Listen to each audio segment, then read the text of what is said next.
Hey guys, so today I'm going to be talking about the episode House of Truths, House of Hieroglyphs. There's still a lot going on that's hard to zero in on stuff, so this is probably going to be a long one again just because there's so much to cover, but I'm just going to stick to trying to do the arcs and then favorite and least favorite parts, like usual, so I'm just going to get right into it so it's not very long. Okay, first arc is the KT Eddie stuff. So that's actually where the episode starts, is when Eddie had grabbed the key and he had this weird vision, and he kind of gets out of that, and at first he's kind of like, oh good, the key, but what the heck just happened? So he tells KT about his vision, and she's just like, what the heck, you just have random visions? And he's like, oh well, I'm this Osirian thing, and she's just like, sounds kind of like a superhero to me, and she kind of just accepts it, which is pretty cool, but I think because he's been acting so strange and knows so much about her that she has no choice but to accept it. So later on they start talking about what this key that KT has does and like where it unlocks, so they start trying to like look around. And KT is like, well, I've looked everywhere except for Victor's office. So they go to Victor's office, try to open it, but the key gets stuck. And unfortunately, just as they pull it out, Victor shows up and he's just like, give it to me, whatever this is, give me this thing. So KT is kind of just sitting here like, crap, Victor has my key, he's not going to give it back, what do I do? They try to sneak into Victor's office at one point, but they end up not being able to find it before he comes back. But then later, Victor has to do a locker search on everyone, so Eddie manages to get away by pretending that he has what Victor's looking for. So he gets into Victor's office, he locks the door before Victor can get in there. He starts searching around and he finds the key, but when he grabs it, it makes him have another vision, and he has a vision of him and KT finding where the key unlocks, but I have no idea where it is. I didn't recognize the room, so it's definitely a new set. So I don't know when this is going to happen, but it's kind of interesting for Eddie, and he doesn't really ponder on it. He's just like, I need to get this key out of here, so he finds something to put the key in, and he shoves it in his pocket and opens the door, and Victor's really mad at him, but he gets the key back for KT, and that's all that matters. And that's their arc. Next arc is Sabuna. So Eddie actually also tells Fabian about the Osirian vision he has, but Fabian immediately pulls Eddie aside and like away from KT because he does not want KT knowing, just for reasons, because Sabuna's always been a secret thing, and Eddie's now kind of a part of Sabuna because of Osirian stuff. So he tells Eddie, and Fabian's just like, oh yeah, it's probably just because you're the Osirian. Nina used to have stuff like that happen to her all the time, and nothing really happens with that. Eddie doesn't really communicate with Sabuna much after that. Then shortly after, Fabian finally decides to read the letter from Nina, and it's really sappy and sad because she's all like, you were my first love, and it was really depressing, and Amber has to read it for him so he doesn't cry, and it's really sad. But the important part of that letter is that she says she is not here because the Osirian and the Chosen One can't be near each other or together because it causes bad things, and she even started to tell because when she was talking to Eddie and trying to figure out, you know, what's going on, what they're going to do with more Sabuna stuff or whatever, her gran started to get ill again, so she's like, okay, we really need to not be together, and that's when Nina decided just to leave the school because it's best for everyone, it's best to protect everyone and keep them safe. So Fabian's just like dead and depressed, and I feel terrible. But it was really good to watch again because Brad's acting was phenomenal, even though it was really sad. So Fabian's all kind of like sad about Nina, but that's when Amber and Alfie come with a note they found that has like hieroglyphs on it, and it's addressed to the Keeper, the Enabler, and the other one I can't think of right now. The Seeker. So at first he's like, no guys, I really don't want to do this right now, there's no Sabuna without Nina, I'm done with this stuff. But then they kind of challenge him, they're like, oh, I bet you couldn't do it anyway, and he's like, you know what, fine. So he ends up decoding it, and he figures out some of the hieroglyphics mean dark sun, so I'm not sure what the context of that is going to be. And then last thing that happens with Sabuna is that they fill Patricia and Joanne on this note, and also where it came from, which has to do with a bracelet, which I'll get into later because that was another arc.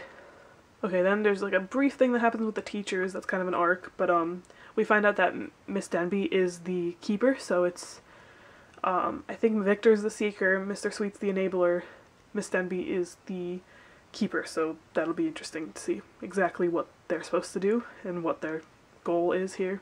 Okay, so Alfie and the bracelet arc. So he first tells Jerome the truth about where he got this bracelet, because Jerome's kind of like, that's really a good present, I know something's up. So he's like, fine, I stole it from Victor, and Jerome's like, you really need to get that back to him. So Alfie starts looking online to see if he can find like a fake, like a replica of the bracelet to give to Amber, and so he can get Victor back the other one, but he fails. But in his process he finds that the bracelet is actually the bracelet of Anubis, so not sure what that means, but it's probably important.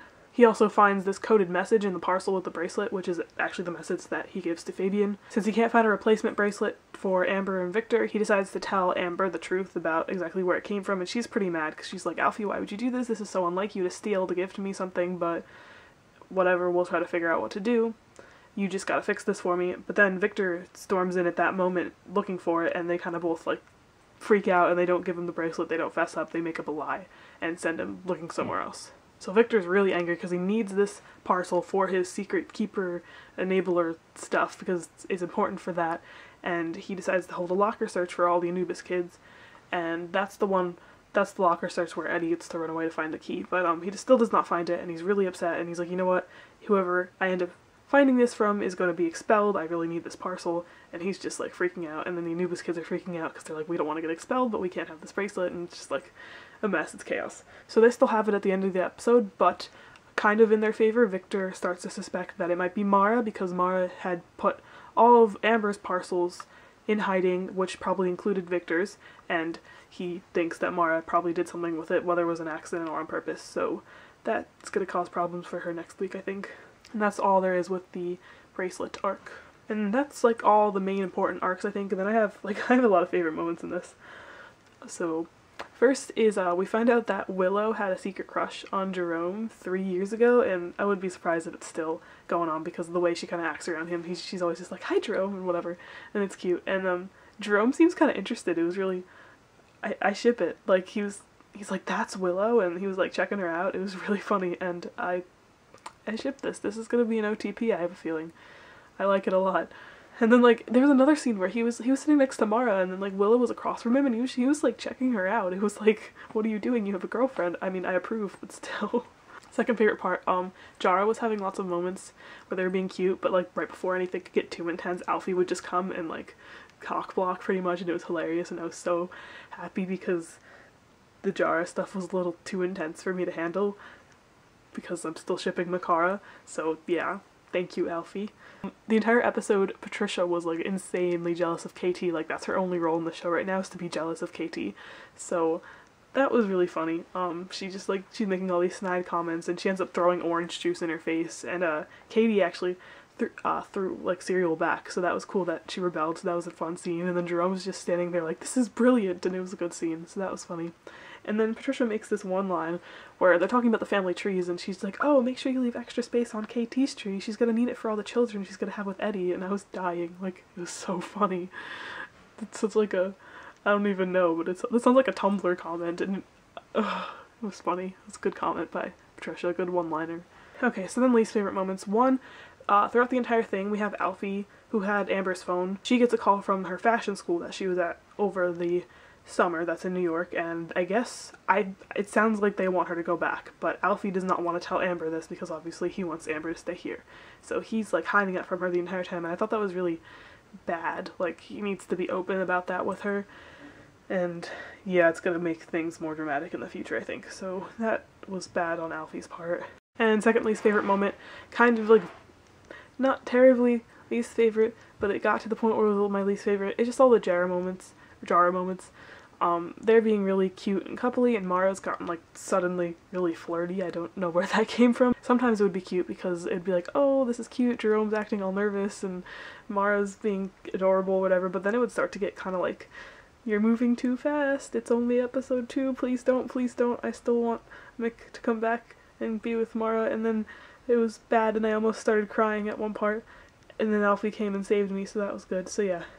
Not liking the Jara moments, I'm just not ready for it yet. It's really bad. Yeah. It's cute though, I'm not ready for it. Okay, so that is it for this episode. Before I go, I think you all know by now that Tazy has just announced that she is not going to be in season 4, which is really sad, so I decided to propose a comment question. So if you got this far, let me know what you think is going to happen to Mara, like what's going to be her reason for leaving in season 4 because Tazy's not coming back, and then how do you think that's going to affect all the characters, like Jerome especially because, you know, they're dating, and then like all of her friends.